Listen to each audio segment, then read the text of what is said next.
So in this video I'm going to go through some examples of rationalising the denominator. Now I'm going to show you a couple of different ways of tackling number 4. So if you have a go at that before I work through it, then you may spot that there is an easier way. Okay, but I'm going to go through a couple of ways for number 4. So let's start with number 1. We have 1 over root 5. Now I'm going to multiply it by 1, and I'm going to choose the 1 to be root 5 over root 5, because root 5 is the surd in the denominator that I have there. So multiplying two fractions together, I multiply the numerators. 1 times root 5 is root 5. Root 5 times root 5 is, of course, 5. So the answer is root 5 over 5. Or you can write that as 1/5 root 5. Either of those two forms is fine. Number 2, we have 2 over root 3, so I'm going to multiply that by root 3 over root 3. 2 times root 3 is 2 root 3. Root 3 times root 3 is just 3.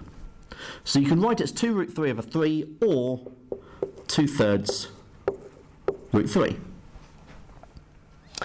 Number 3, we have 8 over root 2. I'm going to multiply it top and bottom by root 2. So we have 8 root 2 in the numerator.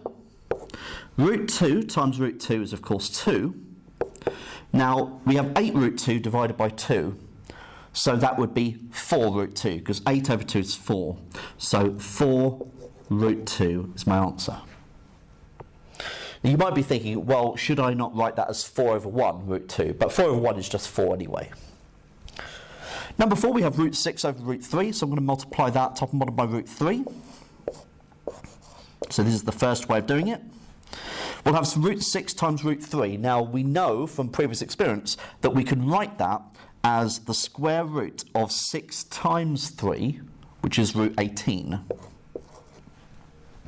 And then we have root 3 times root 3, which is 3.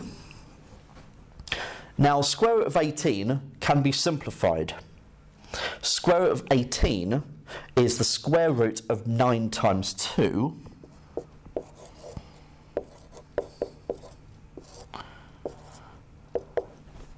Which we can write as the square root of 9 times the square root of 2 over 3. And of course, root 9 is just 3. So we have 3 over 3, and so this is just root 2. So actually, root 6 over root 3 is just the same as root 2. Now you can get there a lot faster if you spotted that actually the root 6 we could have written as root 2 times root 3. Because remember, we can write root 6 as the square root of 2 times 3 and then break the surd apart. So actually we've got root 6 over root 3, which must be the same as root 2 times root 3 over root 3. And the root 3's cancel. So I just get left with the root 2. So you can get to the root 2 in a faster way. Question number 5, we have 4 over 3 root 2. Now, a lot of people here think, well, I'll multiply it top and bottom by 3 root 2. But that's unnecessary. You can do it. You can do that. So there's nothing wrong with you doing this. But essentially, it's adding another factor into the problem that you're then going to have to simplify the fraction.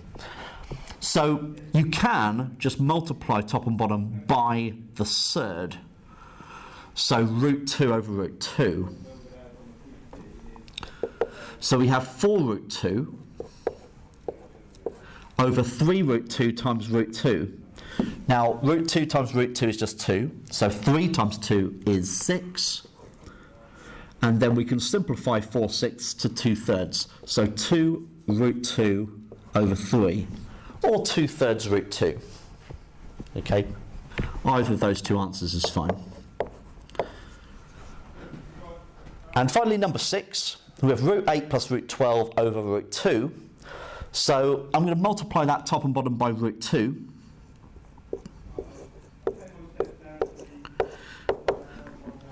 So we've got root 8 times root 2. So think of this as a single bracket times the number on the outside.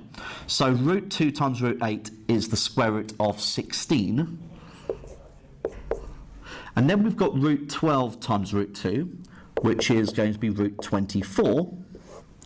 And then in the denominator, we've got root 2 times root 2, which is 2. Now you could simplify these thirds first and then work through the problem. Okay, that's fine. You'll get to the same result. Now root 16 is of course just 4. Root 24 we can simplify because 24 is 4 times 6. And so root 24 is 2 root 6. So I've done a couple of steps there. Okay, root 24, so let's do that up here.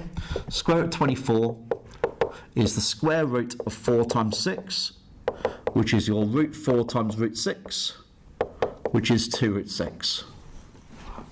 Okay, so now we've got 4 plus 2 root 6 divided by 2.